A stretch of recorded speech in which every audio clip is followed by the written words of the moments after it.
Amén, hermanos. Con relación a esta porción que tenemos para ahora, es bastante intensa en cuanto a la enseñanza que da el Señor hacia nosotros a través del Antiguo Testamento, lo que le sucedió al pueblo de Israel, a la participación de Judá. Entonces, es bien eh, significativo en cuanto al libro de Josué y Jueces, como el hermano también nos lo trae a nosotros de una forma tan sencilla y nos lo explica. Tenemos aquí unas citas bíblicas que quisiera solo compartir, que son las citas bíblicas que están aquí en el avivamiento y, y habla de Jueces 1:1-2. Después de la muerte de Josué, los hijos de Israel consultaron a Jehová diciendo: ¿quién de nosotros subirá primero contra los cananeos para pelear contra ellos? Y Jehová respondió: Judá subirá. He aquí que yo he entregado la tierra en sus manos. Y así vemos todo en el libro de Josué, que fue entregada la tierra en las manos del pueblo de Israel. Iban los grandes ejércitos bien armados, bien, porque eran hombres guerreros, pero ellos fueron doblegados, sojuzgados, muertos, hechos esclavos. Llegaron a la servidumbre de Israel. ¿Por qué? Porque Dios estaba con ellos todo el tiempo. Pero también en Jueces se ve que el Señor le quita la mano de él, se la quita a Israel. ¿Y qué? Pierden, son muertos, son hechos esclavos también, son sujuzgados, porque desviaron, como podemos ver, ellos desviaron en la enseñanza de Dios y se apartaron y se corrompieron, adoraron otros dioses y vinieron otras tribus y perdieron la unción que tenían con Dios. Dios es un Dios celoso, entonces Él quiere que le amemos a Él directamente, solamente a Él. Pero el pueblo de Israel no entendía porque era un pueblo rebelde. Bueno, y nosotros no nos quedamos atrás muchas veces, pero que Dios tenga misericordia de nosotros. Entonces, por ejemplo, aquí vamos a ver aquí más abajito, y también con el himno que nos trae esta porción. Solo voy a leer dos estrofas. Dice: nuestro débil canto acepta, gloria y fuerza tuya son, recordamos hoy tu gracia, nuestro amado Salvador. Aquí ama al Salvador. Rico en gloria, te humillaste, nuestra esperanza aquí, fuiste fuiste pobre para hacernos ricos en tu gloria, sí. El Señor nunca tenía un centavo, Él vivía no tenía pacto con el dinero, Él vivía de la fe, de lo que le dan los hermanos, lo que dan las hermanas que iban con Él acompañándolo, porque iban varias hermanas ayudándole. ¿Por qué desdeñaste el cielo para estar en la tierra, en esta tierra andar? ¿Por qué padeciste muerte, mofa, odio y soledad? Pregunta que le hacen. En los cielos, el glorioso, en la tierra, un paria, tú enfrentaste el sufrimiento por tu amor y gran virtud. Cuando en tal amor pensamos, gozo y vergüenza se ven por tu compasión. El gozo, vergüenza por nuestro hacer para nosotros. Esperamos ver el día sin ninguna restricción, cuando en gloria te sirvamos con entera devoción. Nuestro anhelo y esperanza es vivir por ti, Señor, y ser fieles hasta verte con tus santos en amor. Bonito el himno, un himno bien narra lo que es el Señor, que se humilló, que se entregó por nosotros, pero hay una esperanza, que ser fieles hasta verte con tus santos en amor. Ese es el final la finalización de este himno, que es la esperanza de ser fieles y queremos verle y que estar con los santos, pues, en esta unión del amor que Él dejó instituido, amado los unos a los otros. Y por aquí tenemos también eh, la primera parte que habla, pues, de la prefigura de la unión orgánica de Dios con su pueblo. O sea que él necesita estar con su pueblo. Y eso mismo tenemos que tener nosotros, que tenemos que tener una unión orgánica con Dios. O sea que en el libro de Josué narra todo esto porque el pueblo de Israel entró por primera vez en la buena tierra, como se describe en Josué. ¿Y quién es la buena tierra hoy para nosotros? El Señor Jesucristo. En el Señor Jesucristo tenemos todo. Ahí no nos falta absolutamente nada. Tenemos de todo: alimento, consuelo, esperanza, vida y un amor para el Señor que sobrepase todo entendimiento. Entonces, en el Antiguo Testamento Dios se casó con Israel en el monte Sinaí, pero como vemos más adelante, él no quería eso, Israel no quería eso. Él se apartó. Él se apartó de este matrimonio, porque él quería su libertad y por eso es que se prostituyó, como dice ahí. Bien fuerte la palabra, porque uno como que dice, pues nunca va a empezar, yo al menos nunca pensé encontrar una palabra así, pero y hablamos con Linda que en la Biblia no se esconde absolutamente nada. No hay, digamos, palabras eufemistas que ven las cosas de otra forma, sino que muchos personajes son torcidos, son torcidos, como el caso de Saqueo. Pues él era un agiotista, era una persona que vivía tras el dinero, engañando a la gente, robándole. Pero cuando él tuvo la visión y la posición delante del Señor, devolvió. Entonces, nosotros necesitamos una visión y una posición para, digamos, estar, digamos, en forma positiva delante del Señor, viendo que el Señor es todo para nosotros. O sea que cuando vuelvo otra vez a las palabras fuertes y que los personajes de la Biblia no son personajes ficticios, sino reales con sus defectos totales. Vemos los hijos digamos, de David, solo con los hijos de David, unos eran torcidos y hicieron cosas, digamos, lamentables, mataron y, o sea que era una cosa bastante, para mí, pues nunca esperé encontrar personajes así, pero la Biblia es totalmente transparente, no oculta absolutamente nada, es como un vidrio diáfano que mira uno lo que realmente es el mundo. O sea que en el mundo existe todo esto, pero en el Antiguo Testamento narra también los, los personajes. Incluso el hijo de Jonatán, que el Señor lo ayuda, que tiene sus pies, sus piernas así con defecto. O sea que es un personaje real, es totalmente. Y que él hace que coma a la mesa de él y le da de todo y le ayuda, porque él amó mucho a Jonatán, porque Jonatán lo ayudó. Entonces, es bien, bien importante esto, y no digamos esta parte de Josué y jueces, que también en una forma como es, como fue, no la es transmitida a nosotros, es narrada a nosotros. Entonces dice que después del el relato sobre Judá y Caleb en Jueces, del 1 al 20, en la historia de Israel aquí relatada se manifiesta abundantemente la podredumbre y la corrupción propia de una ramera. O sea que Israel en eso se convirtió en una ramera porque tenía que ver con otros pueblos, con otras tribus. Se corrompió, se unió, tuvo una unión de ramera y dejó al Señor. Entonces el Señor se apartó los apartó de él, porque Él quiere una iglesia gloriosa, una iglesia que sea fiel, sea fiel con Él.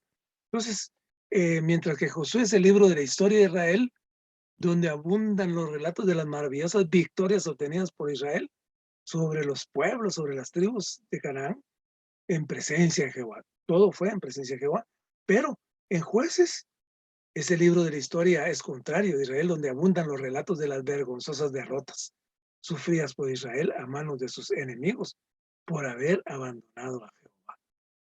O sea que en Josué iban de la mano de Jehová porque confiaba Josué totalmente de Dios. Iba a Dios siempre, iba a Jehová. Israel se apartó. Entonces, ¿qué pasó? Tuvo pérdida, derrotas y tuvo vergüenza porque fue abandonado y fue sojuzgado. O sea que, y eso es lo que dice, este es el significado intrínseco del libro de Jueces. Por eso el título, el significado intrínseco.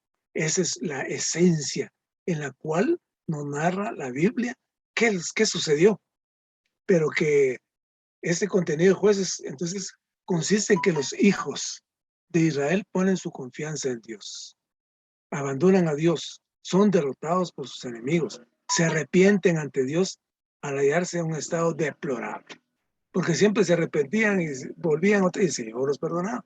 Y eso dice, esto llegó a ser un ciclo que en Jueces se repitió 7 veces. O sea, como vemos por otro lado, que el Señor es totalmente amoroso. Uno falla, uno es transgresor, pero va ante Dios, Señor, perdóname. Por esta vez sí voy a portarme bien. Y dice, Señor, está bien. Y al rato está una otra vez, en la misma, 7 veces. O sea que esto viene desde la antigüedad y no es nada raro que a veces a nosotros nos pasa. Pero el Señor es perdonador. Es un Dios perdonador. O sea que Él no está guardando rencor. Él dice que no tiene memoria. El Señor no tiene memoria. A Él se le olvida lo que uno hizo, pero no se le olvida amarnos. Para eso sí tiene memoria el Señor, para amarnos constantemente, para perdonarnos una y otra vez. Como dice aquí, 7 veces. Y acordemos que este 7 es un número muy significativo. Para nosotros, perdonar 7 veces, no 70 veces 7, dice el Señor. Entonces, el número 7 también es un número de la Biblia. Así que, hermanos, hay más todavía, pero aquí les voy a compartir lo que tengo esta porción. Muchas gracias, hermanos. Bendiciones. Amén. Amén, hermanos, por esta semana. Esta semana nos habla del significado de Jueces. En el bosquejo día 1 nos habla el hermano que Dios se casó con Israel en el monte Sinaí, pero el interés de Israel no era este. Y Israel, buscando sus propios intereses, se alejó del Señor. Se prostituyó adorando a otros dioses. Y este libro también nos habla de los juicios y de las derrotas que tuvo Israel estando lejos de Dios. Nos habla también este libro que Israel se alejaba y se arrepentía y regresaba al Señor, pero esto es esto es lo que nos pasa a nosotros, o me pasaba a mí. Este ciclo se dice que se repetía 7 veces. Se repitió 7 veces. Amén.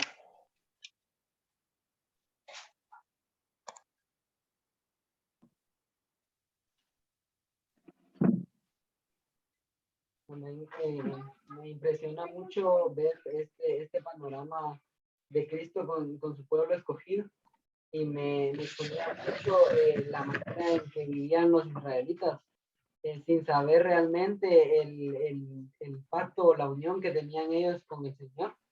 Pero lo que me impresionaba es ver cómo es que esta figura de Israel es nuestra realidad hoy. No nos damos cuenta que el Señor ya, pues prácticamente estamos casados con Él, pero no vivimos una vida matrimonial. Vivimos alejados y vivimos incluso despreciando al Señor. Lo buscamos solamente cuando necesitamos algo. Es como que alguien o un hijo solo buscara a su padre cuando necesita dinero, ¿verdad? A veces así somos con el Señor, solo lo buscamos cuando necesitamos algo, cuando sentimos que ya no podemos y la realidad es que el Señor quiere una relación íntima con nosotros, el Señor anhela una vida matrimonial con nosotros, pero algo que me impresionó mucho es de lo que habla el día 2, y es que el pueblo de Israel había dejado al Señor, se había vuelto adúltero y fornicador, pero me impresiona mucho ver cómo el Señor es tan amoroso. El amor del Señor realmente me impresiona demasiado y yo me ponía a considerar que realmente no lo merecemos, no merecemos el amor del Señor, pero es impresionante cómo Él viene y cuando su pueblo le dio la espalda, cuando su pueblo lo había dejado y cambiado por otras cosas, cuando había dejado de seguir, de tomarlo como su cabeza, cuando ya no lo tomaban como su rey, cuando no lo veían como su esposo, el Señor viene y se vuelve a ellos, se acerca a ellos por medio del ángel de Jehová y eso me impresionó mucho. porque el amor del Señor nos constriñe, pero no merecemos este amor, no hacemos nada para merecerlo, nos alejamos del Señor y lo tratamos de evitar, pero el Señor siempre trata de buscarnos. Y realmente lo único que podemos hacer nosotros es rendirnos y darnos cuenta que necesitamos esta vida matrimonial con el Señor. Que la única manera en que nosotros podemos estar bien, la única manera en que nuestra vida puede realmente tener algo de sentido es viviendo esta vida matrimonial con el Señor. Dándonos cuenta que nosotros ya no podemos hacer nada más que seguir al Señor como nuestra cabeza, seguir al Señor como nuestro rey, tomar al Señor como nuestro esposo. Necesitamos empezar a vivir esta vida matrimonial y dejar que el Señor sea nuestro único amor. Amén. Amén, hermanos, alabado sea el Señor por esta semana. Hay algunas cosas o puntos muy trascendentales, ¿verdad? Y como decía Ángel, debemos de darnos cuenta de esta vida matrimonial, esta vida en la unión orgánica con el Señor, que prácticamente tiene que ver con su propósito y su economía. Tal esposa, ¿verdad? Para tal esposo está relacionado directamente con su propósito eterno. Es decir, que este matrimonio tiene una finalidad que es cumplir la economía del Señor. Y entonces este matrimonio debe de ir en una sola dirección, debe ser establecido en un solo amor, en un solo principio. Y en eso pues estamos como desviados, ¿verdad? De ese camino, de esa meta. Entonces podemos ver a través del libro de los jueces cómo es que pues Israel empezó consultando al Señor, le pidió el consejo al Señor, pero luego se desviaron, ¿verdad? Y era una historia de ir y de desviarse, el Señor les ponía un tope y ellos volvían y luego otra vez volvían a los ídolos. Entonces era algo terrible, cómo es de que se volvió Israel como una ramera, ¿verdad? Su corazón no estaba en Dios, ¿verdad? Prácticamente ellos podían decir que adoraban a Dios, pero su corazón le pertenecía a muchos ídolos, ¿verdad? Y le pertenecía a alguien que no era su marido. Y me impresionó algo que estaba ahí porque hablaba acerca de que cada ídolo es un marido diferente, ¿verdad? A veces aprendemos a vivir con maridos diferentes, es decir, con ídolos diferentes, y realmente no queremos dejarlos, ¿verdad? Esa es a veces nuestra situación como seres humanos. Sin embargo, Él nos llama otra vez a su amor y nos dice que volvamos a Él. Digamos, en una de estas partes habla acerca de la apostasía que vivió Israel, que tiene que ver con dejar el camino del Señor y volvernos a un camino hecho por nosotros mismos, o un camino que alguien más hizo que no es Dios. Entonces, en este contexto, podemos ver la casa de Micaía, ¿verdad? Que era una casa de dioses. Y prácticamente Micaía hizo un efod, hizo unos terafines, que estos terafines pues son ídolos, ¿verdad? Hechos por manos de hombres, ¿verdad? Son imágenes hechas para sustituir a Dios. Y prácticamente también consagró a uno de sus hijos, ¿verdad? Para que fuera un sacerdote. Y ese es un principio terrible, porque, digamos, este principio lo practica la Iglesia Católica. La Biblia dice que el Señor nos constituyó como sacerdotes o para que fuéramos sus sacerdotes. Sin embargo, la Iglesia Católica ha tomado a alguien como un sacerdote, incluso el sistema papal está basado en que un hombre sea el jerarca de la Iglesia. Entonces es un sistema erróneo que tiene que ver con el sistema de los nicolaitas, ¿verdad? Pero también la iglesia evangélica y otros grupos más toman a un líder y ese líder es el que los encausa y se vuelve aquel que es el sacerdote para Dios, o solamente él puede hablar con Dios y llevar a cabo un propósito. Entonces, esto es terrible, hermanos, ¿verdad? Porque, o sea, ya que Micaía tuviera un sacerdote en su casa, ¿verdad? Fue un principio mal establecido. Sin embargo, vemos más adelante a Adán que viene y pues hace una división de esto que había en la casa de Micaía, ¿verdad? Y pues también busca otro centro de adoración. Y aquí hay varios detalles que debemos de observar, pero yo solamente quisiera resaltar que el hermano nos compartía que nosotros pensamos que la Iglesia Católica está mal, la Iglesia Evangélica está mal, pero ¿qué hay del recobro del Señor? ¿Qué hay de nosotros como localidades? se practicará aparte de la apostasía en las iglesias locales, pues volteemos a ver nuestro entorno. ¿Será que nosotros tenemos un sacerdote, verdad? Que digamos nos lleve al Señor y que solamente Él hable por Dios. O sea, se ha perdido la función de la iglesia en las iglesias locales. Solo algunos hermanos hablan y otros no. O sea, hay principios bien establecidos, ¿verdad? En cuanto al sacerdocio. Realmente el Señor quiere que nosotros seamos capaces de entrar delante de Él y ministrar todos nosotros. Entonces, a veces nosotros esperamos que alguien ore por nosotros, inclusive esperamos que nos compartan. Y en el caso de, digamos, del sistema del nicolaísmo, pues se pierde la función completamente. El Señor quiere que todos los hermanos puedan profetizar, porque el profetizar nos lleva a la edificación del cuerpo de Cristo. Entonces esto es maravilloso, porque cuando hay profetizar adecuado, cuando el Señor habla por todos los miembros del cuerpo, entonces hay una edificación. La iglesia se edifica. Entonces aquí hay un principio bien latente. ¿Será que hay un sacerdote dentro de nosotros que está llegando a sustituir las funciones en el cuerpo de Cristo? ¿Verdad? Y ahí vemos un principio del nicolaísmo donde también podemos ver hasta un grupo selecto, ¿verdad? Ah, es que ellos son, ¿verdad? O ella es la familia, ¿verdad? Entonces, no, debemos de renunciar a todo esto y debemos de realmente acudir al Señor como nuestro marido. En esta casa de Micaía, pues realmente la apostasía fue abundante, pero debemos darnos cuenta nosotros en la iglesia local, en esta iglesia universal, que tanto nos ha tocado a nosotros la apostasía, ¿verdad? Porque es algo terrible, ¿verdad? Y prácticamente tiene mucho que ver con el hablar del Señor. Entonces, hermanos, hoy debemos de ver que la iglesia de alguna manera tiene levadura, está mixtada, ¿verdad? Con el mundo, y nosotros todavía en nuestro vivir practicamos ciertas cosas, ¿verdad? Que son parte de, digamos, de esta mezcla o esta levadura. ¿Qué hacemos, verdad? ¿Cuál es la respuesta del Señor para esto? Hay una vacuna, ¿verdad? Hay una vacuna que Pablo nos habló de esta vacuna, Pedro nos habló de esta vacuna, y de, digamos, parte de Tito y de algunos otros libros, como Primera de Pedro, Segunda de Pedro, también nos habla de este antídoto. Pero es maravilloso porque toda la degradación que se ha acumulado en nosotros, hay un antídoto para esto, y esto tiene que ver con comer al Señor, ser constituidos con el Señor, entrar en el Señor, estar conscientes de nuestro espíritu, ir a nuestro espíritu, vivir una vida para Él. Entonces me gustaba algo que compartíamos con Ángel en la mañana, y es de que este pacto de este matrimonio ya fue establecido en el monte Sinaí. Realmente nosotros estamos tal vez con la idea de que van a ser en las bodas del Cordero, pero en realidad este pacto ya fue establecido. Nosotros prácticamente en la, ¿cómo se podría decir? Ya tenemos una vida matrimonial con Él, ¿verdad? Pero lamentablemente en nuestro vivir no denota eso.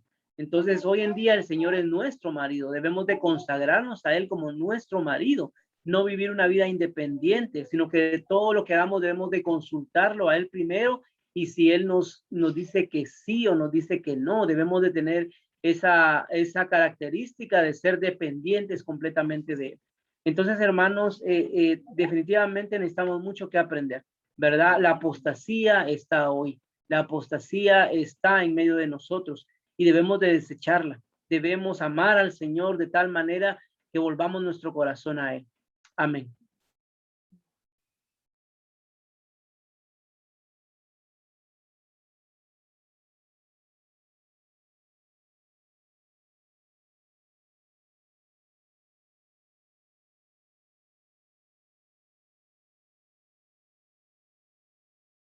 Gracias al Señor por su palabra. Esta semana disfruté mucho en el estudio vida de Lucas. Los dos mensajes que vimos, que fue el mensaje 45 y el mensaje 46, que abarcan de Lucas 20 y Lucas 20 y Lucas 21. Y son dos mensajes que hablan acerca de la muerte del Señor. La verdad que fueron dos mensajes maravillosos, porque en el primer mensaje, en el mensaje 45, en primer lugar, se nos habla de que el Señor murió en el lugar que Dios había designado y a la hora que Dios había designado de antemano. En el Antiguo Testamento se dice en dónde iba a morir el Señor y la hora en la cual él iba a morir. Dice en Daniel 9, 25 y 26 Sabe pues y entiende que desde la salida de la orden para restaurar y edificar a Jerusalén hasta el Mesías príncipe, habrá 7 semanas y 72 semanas. Se volverá a edificar la plaza y el muro en tiempos angustiosos, y después de las 72 semanas se quitará la vida al Mesías, mas no por sí. Entonces ya el Señor había designado un día y una hora específicos para que el Salvador muriera. Luego también en este mismo capítulo, el Señor Jesús es examinado por 3 grupos de personas. Es examinado por los sacerdotes, es examinado también por los escribas y los ancianos, por los fariseos y los herodianos, que es el otro grupo, y por los saduceos. En primer lugar, los principales sacerdotes, los escribas y los ancianos juzgan al Señor y lo examinan en cuanto a la ley, en cuanto a un nivel supremo según ellos, de un nivel supremo de moralidad que ellos tenían. Y le preguntan también al Señor que con qué autoridad hacía todas las cosas que él hizo, cuál era la autoridad de él, y lo juzgan en cuanto a esto. Los herodianos y los fariseos, que eran 2 grupos que no se llevaban bien, pero que en esta ocasión se unen para examinar al Señor, lo juzgan en cuanto a la resurrección. Y aquí le hablan acerca, le hablan acerca, en cuanto a quién había que darle el dinero, ¿verdad? Si era, le hablan de si había que darle al César o a Dios, a quién, ¿verdad? O sea, lo querían probar en cuanto a esto. Y es cuando el Señor les contesta que hay que darle al César lo que es del César, ¿verdad? Y a Dios lo que es de Dios. Entonces, igual, ¿verdad? Hablan acerca del pagar impuestos, pero en cada uno de los exámenes que le hacen al Señor, querían hacerlo caer para demostrar que Él no era Dios.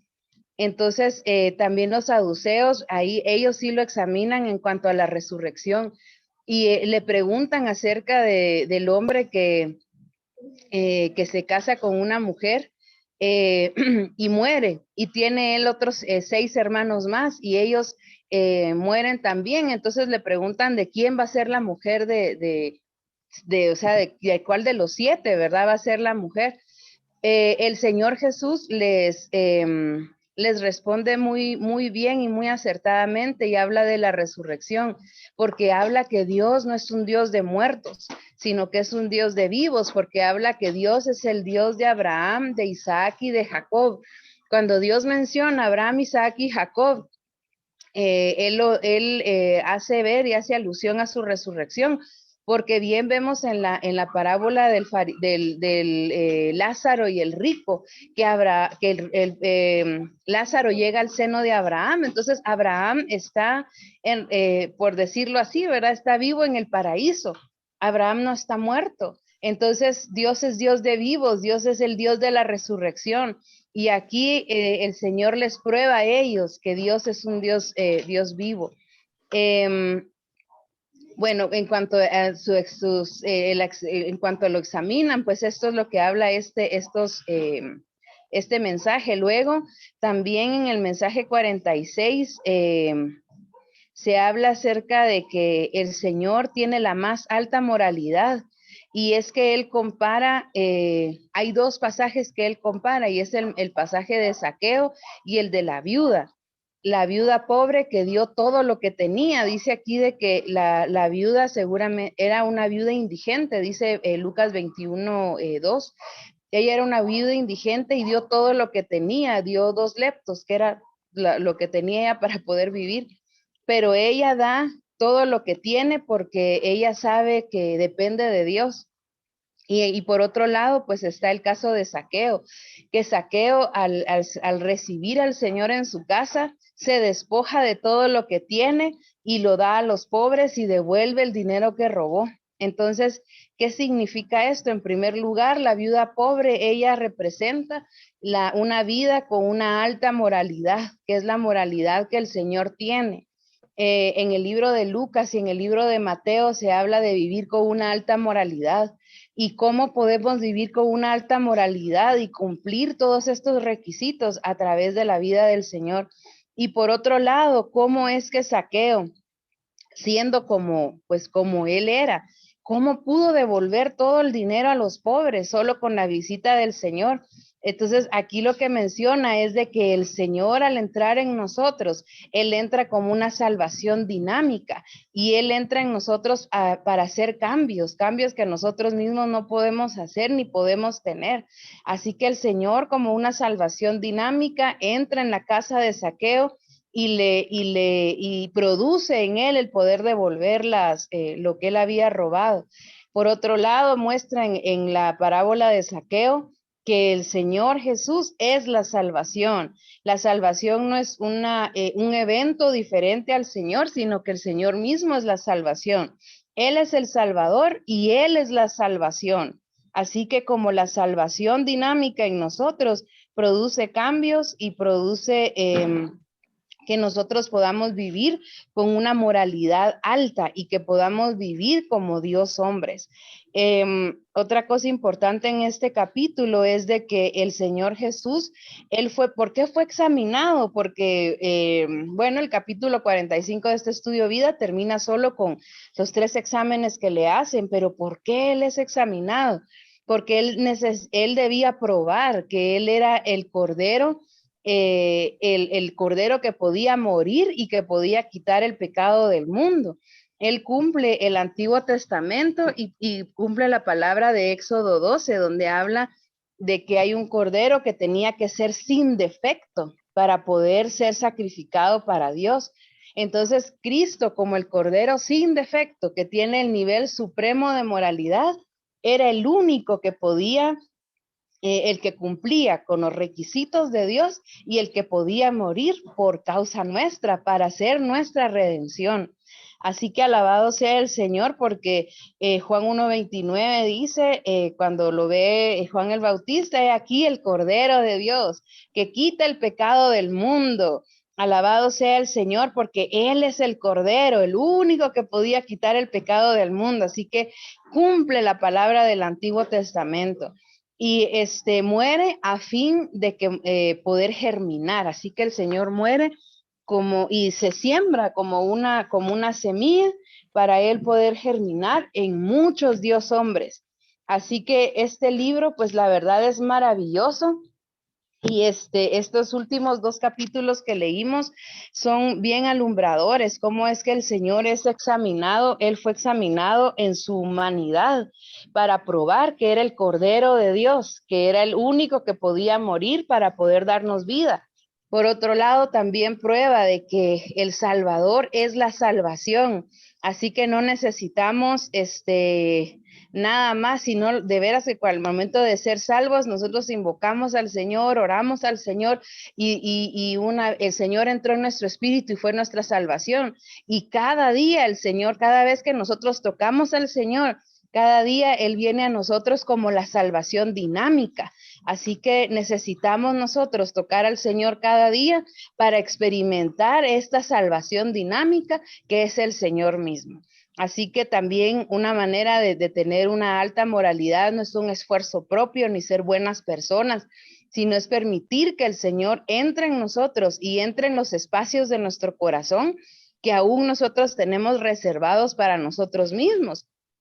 Fue el caso de Zaqueo. Zaqueo abrió su casa y eso representa que abrió su corazón, abrió su vida para que la salvación entrara y obrara en cambios maravillosos que le harían a él experimentar una alta moralidad que también es el Señor mismo.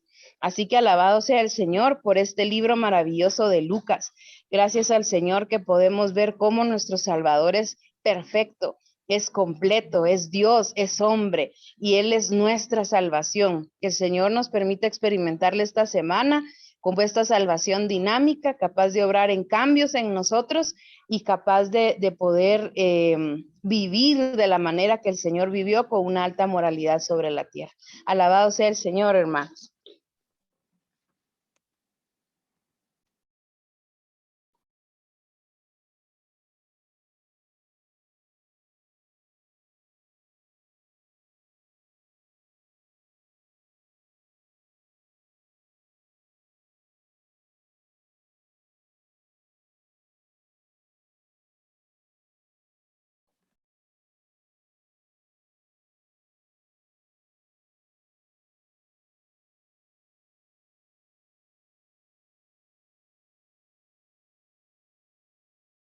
Tiene apagado el micrófono, hermano.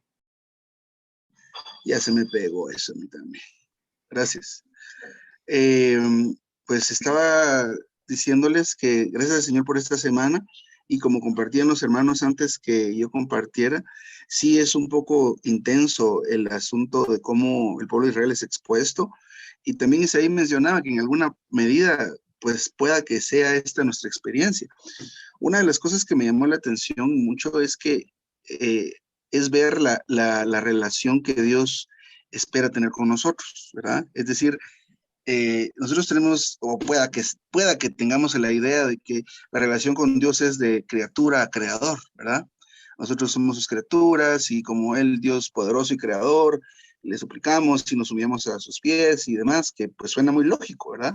Sin embargo, en esta interacción de Dios y el pueblo de Israel en el monte Sinaí, donde Él dice, ustedes serán mi pueblo, yo seré su Dios y esto y lo otro, básicamente es un intercambio de votos. Entonces, la relación que Dios espera tener con el pueblo de Israel, y eso pues también nos afecta a nosotros, es una relación de matrimonio, donde la esposa depende en todo del esposo, le consulta todo.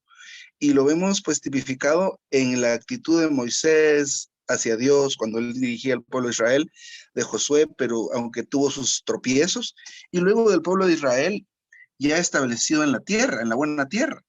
Entonces eso es importante pues que lo consideremos, ¿verdad?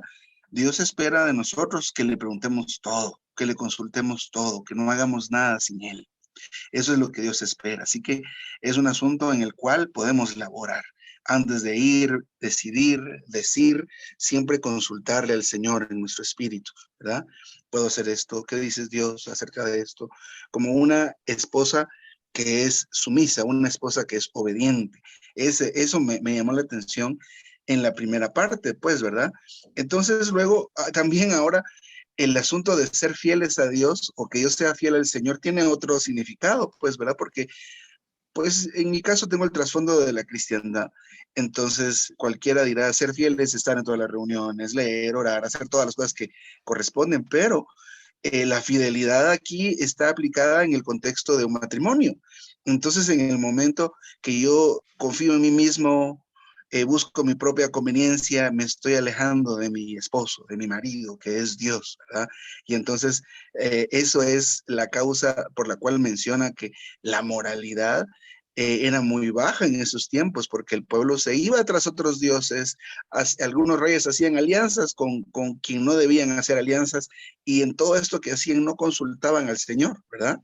Eran una esposa que que cometía adulterio, ¿verdad? Entonces, los ejemplos y estos son muy fuertes, ¿verdad? Entonces, otra de las cosas también ya más adelante que llama la atención en esta semana es cómo esta situación de infidelidad pues lleva a la autoconfianza, ¿verdad? En el caso de Dan, de esta tribu, ellos poseyeron mucho, extendieron su territorio y significa que disfrutaban al Señor, pues iban ganando el Señor, pero en un punto se envanecieron, ¿verdad? En un punto se confiaron. En alguna medida nosotros pueda que hemos ganado algo del Señor, y yo creo que sí, hemos ganado algo del Señor, pero en un punto empezamos a confiar en nosotros mismos y entra este tipo de vanidad. Y, y esto, ¿qué puede causar? Puede causar que nosotros nos acomodemos y como Micaía, ¿verdad? Está muy lejos el templo, mejor hagamos un templo aquí cerca, está muy lejos para llevar los sacrificios, mejor hagámoslo aquí, aquí podemos hacer nuestros querubines, podemos que fulanito sea el sacerdote, ¿verdad? Y toda esta situación de querer simplemente autosatisfacerse, ¿verdad? Nos conduce a esto, a esta situación que sería la idolatría por un lado, y por otro lado, la división. Y fue un poco sorprendente, pero ¿qué tiene que ver esto, verdad? Simplemente llega un punto donde nosotros elegimos otro lugar de adoración. Y pues hay que considerar que nosotros no tenemos un lugar físico, ¿verdad? Como es que el local de reunión, solo ahí pueden haber reuniones. No nos referimos a eso, ¿verdad? Sino nos referimos a la vida que llevamos diariamente nosotros confiando en Dios o no, ¿verdad?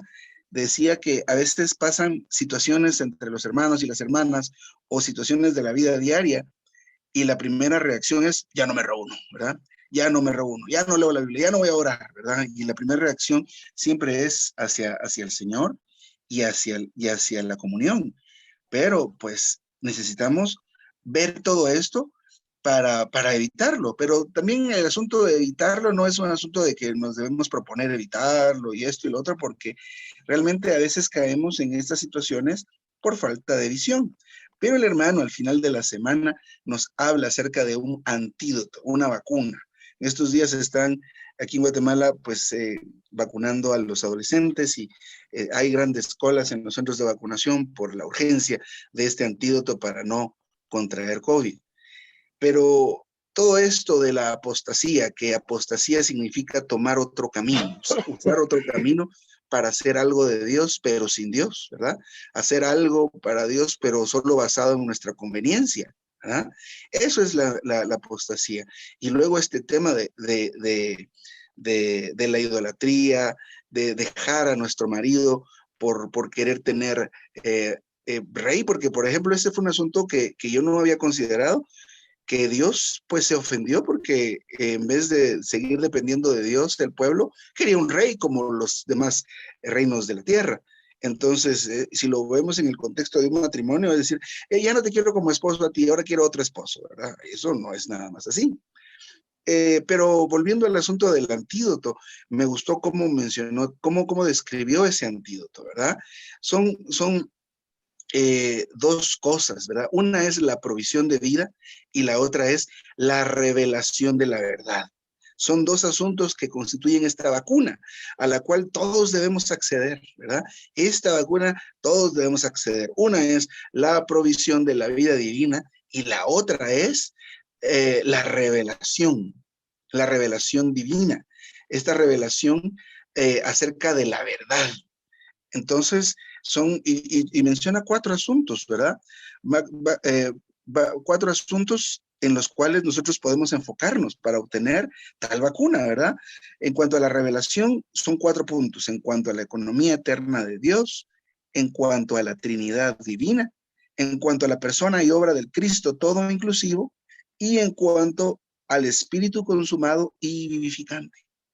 De tal forma que hay donde elaborar, hay en qué elaborar, o hay que tener, por lo menos tenemos una dirección en cuanto a qué buscar cuando entramos en la palabra, cuando entramos en el ministerio, ¿verdad? Entonces, es importante que la revelación de la verdad está totalmente opuesta contra la herejía de la apostasía. Entonces, es algo que nos debe iluminar, ¿verdad? ¿Qué podemos hacer? Pues hacer lo que esta situación de la apostasía y de este tipo de comportamiento divisivo está presente en nosotros, ¿verdad? Está presente en nosotros y lo pudimos ver solamente en el libro de Jueces. Este ciclo, pues digamos así, maligno del pueblo de Israel se repitió 7 veces.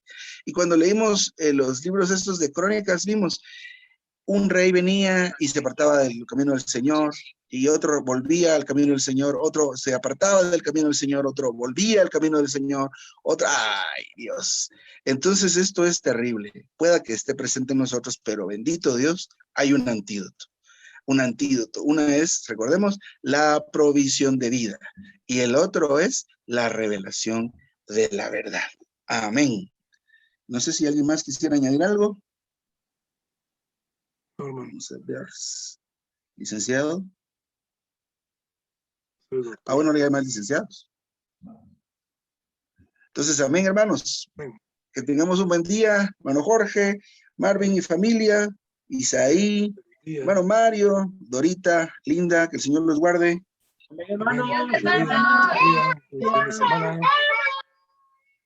Adiós, hermanos. Adiós. Ahí está. Que el Señor los bendiga, tengan buen día, buen provecho. Provecho. Saludos a todos. Saludos a todos. Amén. Adiós, hermanos, provecho. Compren